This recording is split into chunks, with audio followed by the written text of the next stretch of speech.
Hi, welcome to Wildlife Wonders at 1. I am Rachel and this is Bane. We're here at North Georgia Zoo to tell you about wolves. So in North America there are 8 subspecies of the gray wolf and timbers are one of those. So Bane here is a timber wolf. Some cool things about timber wolves is they are a keystone species. That means they are important to the ecosystem to help keep the balance. And so Bane is able to, they hunt things like the weak and the sick because they only catch their prey about 10% of the time. So they're going to try to catch their easiest meal as possible. So catching their prey 10% of the time, think about that. That's 1 in 10 times are they able to actually catch a meal. So that being said, their lifespan in their natural habitat is not very long. It's actually only about 3 to 5 years. But here in captivity, here in at North Georgia Zoo, they'll live 15 to 20 years. So they have a good life. Their food is given to them. They eat things here. It's one of the questions we get often is what do they eat? So they get things like deer, they'll get chicken, they'll get rabbits, they'll get donated items that came from your freezer that you're not able to eat anymore, but the wolves can still eat it. And part of that is because they have a strong stomach acid. They're able to eat carrion, which is dead or decaying matter. And so by doing that, by having that strong stomach acid, they're able to eat that and take nutrients out of it and thrive well. They also do this in times when they catch a meal that's too large for them to eat in one sitting. So they're able to hide pieces of it and be able to come back and eat it in like a day or two.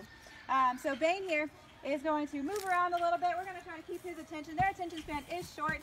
That's one of the differences between them and say a domestic dog is attention span, the stomach acid, also his ears are smaller, set further back on his head.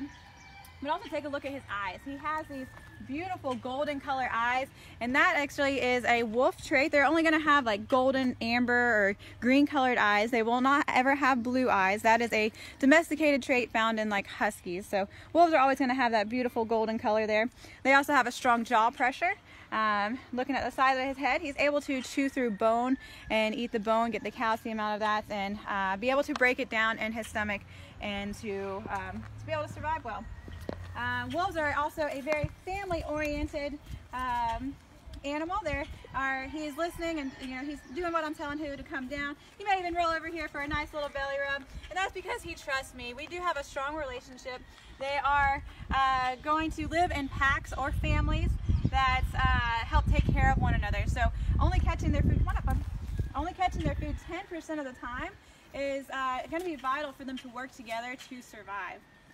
And so like uncles or dad will go out and hunt for their puppies and bring back food for them, or they'll watch the den while mom goes out and finds food as well. So Bane here is relaxed this afternoon. It's a beautiful day here in Georgia and is just having a good time coming to share with you. Some other cool things about wolves. One of the characteristics that you'll see if I get him back up here, difference between like a domestic dog and the wolf. Come on up, Bane. Come on, Mark. Come on up, Mark. All the way up.